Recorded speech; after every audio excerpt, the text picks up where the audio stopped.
First navigate to the file and select open. Select this first image, hit open. Hold the Ctrl key and press the plus button to zoom in.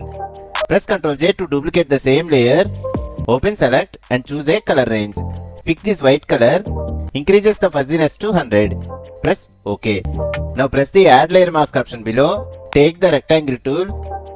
Enable shape option. Now use the rectangle tool like this. Right click on this layer and choose convert to smart object. Right click on this layer, this time select create clipping mask. Go to blend modes and choose multiply. Now double click on this layer's thumbnail to open it in a new window. Then go to the file and choose place embedded. Select this second image, click place. Now hold the alt button and increase the image size like this. Press enter. Now go to the file and select save. Open our main window and see the final result.